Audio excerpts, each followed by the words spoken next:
Waa maxay afka hooyadu? Waa maxay afka hooyadu?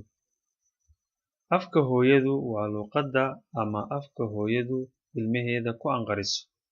Waa afka hooyadu ku hadasho asal ahaan iyo isir ahaanba. Afka hooyada waxaa la siiyaa mudnaan dheeri ah waayo wuxuu caawiyaa ama fududeeyaa barashada afafka kale.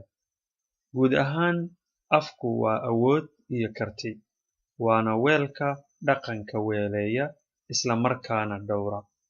Taa macnaheedu waxa weeye, haddii aad af taqaanid, waxaad taqaanaa dhaqanka afkaasi sido.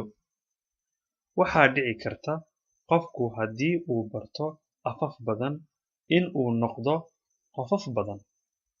Midaasina waxay u soo kordhinaysaa jaanisyo iyo fursado badan oo uu yeesho qofkaasi.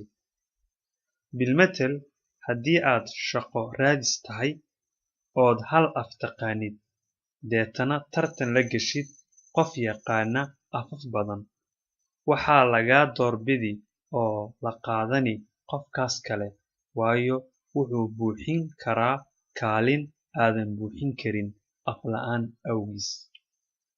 Cilmi baaris la sameeyey waxay gaartay in ilmaha afka hooyo ku fiicani kaga fiican yahay barashada luqadaha kale iyo fahankoodaba midka aan ku fiicnayn afkiisa hooyo. Afkeenna hooyo waa lama huraan.